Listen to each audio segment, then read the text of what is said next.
자, 안녕하세요. 박성필입니다. 저는 HLB 보도록 하겠습니다. 자, 이제 12월이 얼마 남지 않았습니다. 1월 8일 아스코가 예정되어 있고요. 그리고 이때 리라프 그라티닙에 대한 초록이 공개되죠. 자, 그것에 기대감이 일부 반영되고 있는 것으로 보입니다. 자, 전일 같은 경우에는 이 국장 상승의 영향으로 생각을 했는데요. 그리고 국장을 이끄는 이제 삼성전자와 하이닉스의 상승 영향이 어느 정도 반영이 되었다라고 생각을 했었는데 기대감이 일부 반영되는 것 같습니다. 자, 일단 리라프 그라티닙 이건 HLB 엘레바 테라피틱스의 독자적인 재료죠. 항소제약과 관계가 없는. 자, 이날 항소제약은 주가 변동이 없었거든요. 거의 보합. 자, 근데 전일과 금일 이렇게 기대감이 반영되는 모습을 보아하니 리라프 그랍 때문이 아닌가 생각이 듭니다. 자, 이제 1월이 코앞으로 다가왔기 때문에 슬슬 윗자리 매물을 없애놓으려는 그런 정황이 보이는 거죠. 미리 소화 흡수를 해놓아야 이제 1월에 기대감 반영시킬 때 이런 윗자리에서 매도할 놈들이 적어집니다. 매도할 투자자들이. 1월에 이제 세력이 기대감 반영을 위해서 주가를 올려놓으면 개인들이 따라서 매수를 해줘야 되는데 그래야 세력이 드는 돈이 덜 들어가는데 매물 소화를 해놓지 않으면 매수가 아니라 매도를 해버립니다. 자, 그러면 그냥 후원단체 마냥 봉사한 꼴이 되는 거죠. 세력의 입장에서는. 그래서 본격 반등 전에 미리 소화 흡수를 해놓는 과정이 반드시 동반이 됩니다. 즉 방해 요소를 미리 제거해놓기 위해서 일부 반등했다고 볼 수가 있겠습니다. 자, 최근 어떤 이슈도 없습니다. 그죠? 공시도 없고 뭐 공식 블로그에 뭔가 게재된 것도 없고 그저 1월이 가까워졌다는 것과 이제 증시가 플러스였다는 것 정도가 있겠고 이제 기대감이 반영되기 시작하는 부분은 6개월 권장 데이터나 아니면은 NDA 같은 명확한 일정이 없는 재료가 아니라 명확한 일정이 있는 리라프그라티닙의 재료 영향 탓으로 보인다는 거죠. 자, 아스코 일정의 기대감이 일부라도 반영이 될 겁니다. 지금 미리부터 이렇게 반영이 되는 거 보면. 자, 그래서 어느 정도라도 비중을 쪼개서 대응하시는 것을 권유드리는 편이고요. 자, 그리고 간암치료제 관련해서 6개월 권장 데이터와 NDA 소식은 그 누구도 먼저 접할 수가 없습니다. 이 부분 관련해서 기대감이 뜬금없이 반영이 된다면 그건 세력의 드리블일 뿐이에요. 절대 먼저 알 수 없습니다. LMR 투자 유치처럼 갑작스레 나오는 것이 정상적인 흐름입니다. 자, 물론 권장 데이터 소식, 제출 소식이 나오면 그때부터는 NDA 신청에 대한 기대감이 본격적으로 반영이 될 수가 있는데 권장 데이터 제출 소식이 언제 나올지는 항서와 HLB 임원진 외에는 그 누구도 먼저 알 수가 없습니다. 그래서 리보세라닙 관련해서는 6개월 권장 데이터 소식이 있기 전까지 주가 변동에 영향받을 필요가 없다는 거죠. 자, 현재 기대감을 받는 것은 리라프 그라티닙 영향이고 리보세라닙은 소설을 쓸 이유가 없다. 끼워 맞춘다고 내가 원하는 대로 흘러가지 않는다라고 냉정하고 이성적으로 판단하시기를 바라겠습니다. 그리고 뭐 반대로 생각을 해보면 리보세라닙은 아직 기대감이 본격 반영이 안 되었다. 반영될 기대감이 남아있다라고 볼 수 있겠죠. 자, 물론 리스크, 우려감도 공존하기 때문에 언제든 대응할 준비를 하고 계셔야 합니다. 지금 주가가 낮은 자리, 상대적으로 낮은 자리에 위치하기는 하지만 권장 데이터 소식이 늦어지거나 권장 데이터를 제출한 이후에 NDA를 신청했는데 클래스 2가 나온다면 지금보다 주가가 낮아지게 될 테니 리스크도 고려하되 아직 기대감은 남아 있으니 사는 것이든 파는 것이든 분할로 쪼개서 매매하시는 것을 권유드리고요. 그리고 기대감도 사실 지금보다는 좀 시간이 지난 뒤에 26년 이후로 반영되는 것이 좋습니다. 연말에는 양도세 피해 물량으로 수급이 빠져나가기도 하고요. 그리고 지금 삼성전자 그리고 SK 하이닉스가 승승장구하고 있는 편이죠. 국내 대형주 최대 우량주들이 잘 가고 있기 때문에 테마주 순환매가 쉽지 않습니다. 본래 대형주는 위로든 아래로든 변동이 잘 없습니다. 그죠? 대형주가 내려가야 중소형주의 수급이 몰리기 마련인데 대형주들이 잘 가고 있으니 수급이 분산되지가 않습니다. 그래서 지금 기대감이 반영된다고 해도 수익률이 다소 상대적으로 낮을 수 있기 때문에 지금보다는 조금 시간을 두고 반영되는 것이 HLB에 더 이로울 거라고 생각하는 편이고요. 자, 그리고 최근에 HLB 공식 유튜브 채널이랑 공식 블로그에 리브세라닙 탐구 영역이라고 해서 뭐 퀴즈 같은 거 나왔잖아요. 정말 쓸데없어 보입니다. 그죠? 우리는 팬이 아니라 투자자입니다. 투자자. 조건 없이 응원하는 팬이 아니고요. 그래서 제가 곰곰이 생각을 한번 해봤거든요. 왜 퀴즈 같은 걸 냈을까? 지금 주주들 아우성이 들리지 않는 건가? 사람이라면 알 텐데. 나 같은 사람보다 주주들 입장이나 심정을 더 잘 알고 있을 텐데. 이따위 것을 만들어서 공식 유튜브, 공식 블로그에 게재한 이유가 무엇일까? 사내에서 누군가 지시를 했겠고 그 지시는 회의를 통해서 나왔을 것이고 영리를 추구하는 기업체가 이유도 없이 시간과 인력을 낭비하진 않았을 텐데 이건 도대체 무슨 목적일까 생각을 해봤거든요. 근데 기본적으로 기업의 공식 유튜브는 마케팅, 홍보 목적입니다. 홍보. 여기서도 뭐 문제 맞추면은 HLB 그룹 계열사에 B2C 제품들을 준다. 계열사 B2C 마케팅 홍보죠. 그리고 리보세라님 탐구 영역 영상을 보게 되면 댓글 사용이 중지가 되어 있습니다. 주주들의 부정적인 심리를 알고 있다는 거죠. 왜 민심도 모르지 않을 HLB가 이런 영상을 제작하고 기획했을까라는 의문이 들었을 때 곰곰이 생각을 해봤는데 결국 리보세라님의 마케팅을 위해서 광고하기 시작했다 라는 전제로 들여다보면 설명이 되는 거죠. 자, 데이터 제출도 안 되고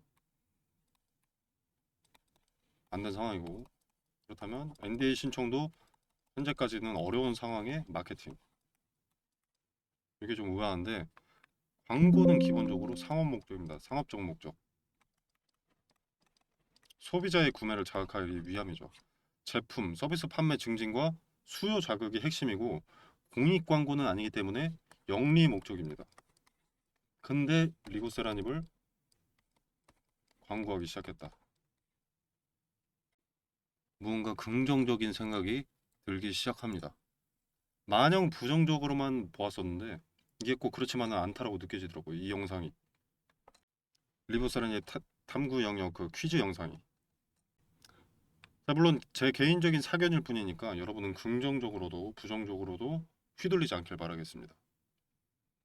다만 데이터 제출, NDA 신청까지만이라도 기대감은 반영될 수밖에 없지 않나 생각이 들고요. 사측에서도 기대감이 꺼지지 않게 하기 위해서 그런 영상을 제작하지 않았나 싶습니다. 여기다 대고 6개월 데이터 어쩌고저쩌고 NDA 어쩌고저쩌고 하는 영상을 제작할 수는 없으니까요. 결론적으로 리보세라님이 현재 진행형이다 라는 것을 어필하고 싶던 것으로 판단이 됩니다. 그리고 그걸 투자자들한테 다시 한번 상기시키고 자 그래서 이제 1월 8일 전후로 리라프그라티닙에 대한 기대감이 반영되고 비슷한 시기에 이제 권장 데이터 제출까지 이루어진다면 단기 기대감이 크게 작용을 할 거고요. 그리고 권장 데이터를 제출했다면 자연히 NDA 신청에 대한 기대감까지 반영이 되고요. 그리고 이제 리라프그라티닙은 혁신치료제로 지정을 받았었죠. 혁신치료제로 지정받으면 가속 승인이 가능합니다. 가속 승인 기대감이 더해지기 때문에 기대감을 굳이 따지고 보면 리보세라닙, 리라프그라티닙, 리라프 이 두 가지로 네 가지 기대감이 듭니다. 이게 연초에 나올 가능성이 높습니다. 이 네 가지는 뭐 다시 한번 말씀을 드리면 데이터 제출, 첫 번째 데이터 제출, 두 번째 NDA, 리라프는 1월 8일 아스코 혁신 치료제로서 가속 승인, 가속 승인 전에 이것도 NDA죠. 이렇게 해서 하나, 둘, 셋, 넷. 자, 그렇게 기대감이 꽤 크게 작용하고 나서 기대감도 크지만 우려감도 커질 겁니다. 달리 말하면 매수도 붙지만 여기서부터는 이제 매도도 많이 붙을 거라는 거죠. 왜냐면 리버셀러닝 관련해서 서류를 제출하고 NDA를 신청하게 되면 이제 FDA는 만 30일 이내 결과를 통보를 해야 되는데 여기서 클래스 2가 나온다면 주가 투자자들은 클래스 2를 실패로 여기고 엑시트할 거거든요. 클래스 1이 나올지 2가 나올지 모르죠. 아무도 알 수 없습니다. 불확실성에 매수가 더 많아지기는 쉽지 않습니다. 그래서 만 30일이 다 채워지는 시점, 그 시점이 다가올수록 매도 물량이 압도적으로 많아지면서 뭐 넉넉 잡아 보름이나 열흘 정도 남았을 때부터 투자자들의 매도세가 짙어지면서 조정에 들어갈 가능성이 높습니다. 만약 클래스 1이 확인이 되면 압도적인 매수세가 들어오면서 폭발적인 상승을 보여줄 거고요. 클래스 2라면 압도적인 매도세가 들어오면서 폭발적인 하락을 보여주게 되겠죠. 이 부분은 그 누구도 예측할 수 없는 부분입니다. HLB나 항서제약도 FDA에게 통보를 받아야 하는 입장이기 때문에 그 누구도 미리 알 수 없습니다. 임원진도 알아봐야 며칠 빨리 알게 되겠죠. 그래서 우리는 결국 기대감에 대응을 해야 합니다. 불확실성에 베팅하는 것은 그냥 도박입니다. 도박. 카지노 가서 승리하길 기도하는, 또는 로또 하나 사서 1등 맞길 기도하는 것을 투자라고 할 수는 없겠죠. 나는 투자가 아니라 사실 도박을 원한다 라고 하면 그냥 무대응으로 있으시면 되고요. 나는 도박이 아니라 투자를 하고 있다 라고 하면 기대감에 대응해야만이 투자가 됩니다. 결과를 확실하게 알 수 없다는 것도 하나의 근거이기 때문에 리스크를 배제하는 것은 투자가 맞는 거죠. 그래서 대응할 준비라는 것을 하고 있어야 합니다. 내일 비가 올지 안 올지 일기예보가 명확하진 않습니다. 강수 확률이 50%라고 하는데, 그래도 비가 올지도 모른다라는 걸 알고 있으면 우산을 챙긴다거나 야외 일정을 실내 일정으로 변경한다던가 미리 대응할 준비를 해야 하지 않겠습니까? 대응은 하락하기 시작할 때 하는 게 아닙니다. 악재가 뜨고 대다수가 매도하기 시작하면 거래 자체가 체결이 안 됩니다. 매수매도 균형이 맞아야 주문을 걸면 바로 체결이 되는 건데 그게 안 되겠죠. 미리 대응을 준비한 자, 리스크를 대비한 자만이 원하는 자리에서 발을 뺄 수가 있습니다. 텔레그램 방에서는 그 디테일을 설명드리고 HLB에서 의미 있는 가격대들을 나열해 드리겠습니다. 그리고 그 가격대가 왜 의미가 있는지 이유도 설명드리고요.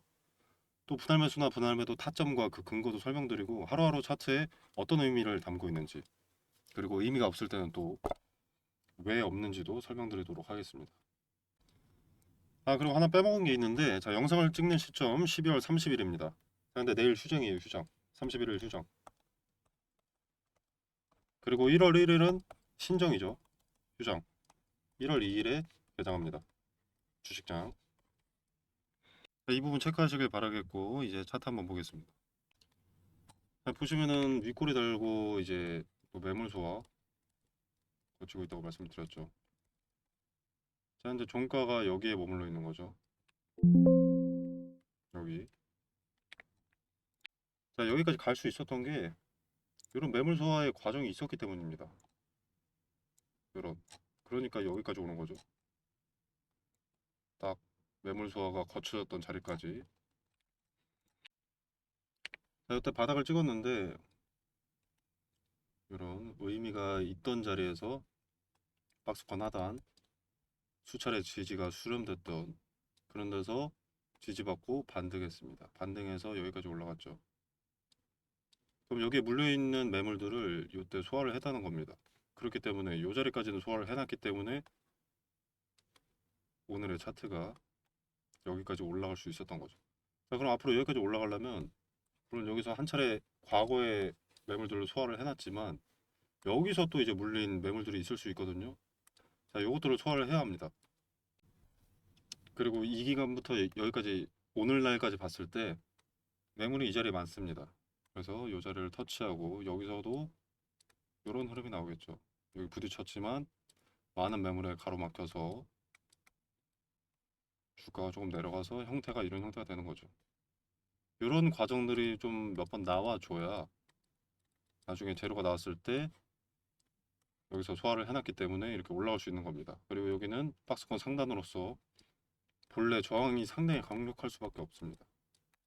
근데 매물을 소화하고 이후에 돌파하면 저항은 지지로 바뀌면서 저점을 크게 높일 수가 있는 거죠. 자, 그러면 우리는 1월 8일 리라프그라티니 마스코 재료로 기대감이 반영될 때 어떤 흐름이 나오는지, 캔들은 어떤 형태이며 거래는 얼마나 동반이 됐는지, 과거의 매물을 얼마나 소화하는 그림을 보여주는지에 따라서 박스권 상단을 돌파하겠구나, 또는 시간이 더 지체되고 다른 재료가 나와야만 돌파할 수 있겠구나, 요걸 알 수 있습니다. 그래서 두 가지 경우의 수에 따라서 대응의 결을 정할 수가 있다는 거죠. 여기를 올라가려면 압도적인 재료로 매물이고 뭐고 이렇게 올라가거나 정상적인 흐름으로는 매물 소화를 위해서 여기를 터치해야 됩니다. 그리고 이런 흐름이 나와줘야 되고요. 뭐 건장 데이터 제출이나 아니면 뭐 NDA 신청이다. 지금 간암 치료제가 가장 기대감이 크니까 만약에 뭐 이런 게 나왔어요. 그러면은 매물 소화를 할 필요가 없죠. 물려있던 투자도 팔지 않을 거니까. 근데 그런 강력한 재료와 강력한 매수세가 아니라면 소화하는 흐름이 나와줘야 됩니다. 그 부분을 보면 대응의 윤곽이 잡히겠죠. 텔레그램 방에서 디테일을 설명드리겠습니다. 앞으로 발생할 흔적들이 무엇을 의미하는지 설명드려서 여러분들 대응에 도움이 될 수 있길 바라고요. 도움이 되신다면 구독, 좋아요 부탁드리겠습니다. 자, 텔레그램 방 참여는 영상 설명란에 보시면 이렇게 더보기 버튼이 있고요. 자, 이 버튼을 누르시면 이렇게 구글 폼 링크를 기재를 해뒀습니다. 네, 링크 타고 들어오시면 이런 창이 뜨시는데요. 원하시는 혜택, 매매 기법, 뭐 종목 대응, 공시 분석, 중복 체크도 가능하시고요. 아무거나 체크해 주신 다음에 연락처, 텔레그램 방 링크를 받으실 연락처 남겨주시고 제출 눌러주시면 링크 보내드리도록 하겠습니다. 자, 그리고 종목 추천도 드리고 있는데 수익률 같은 거 뭐 보여드리기가 사실 귀찮습니다. 텔레그램 방 뭐 추천 날짜 이런 거 설명하기가 좀 귀찮아요. 뭐 수익이 뭐 엄청 대단하다, 몇백 프로다 이런 게 아니고요. 그리고 그런 거 보여드려봤자 신뢰 가지 않습니다. 그죠? 자, 종목 추천값 달라 이런 거 일절 없습니다. 이 공간 안에서 제공되는 정보 일체의 금전을 요구하지 않고요.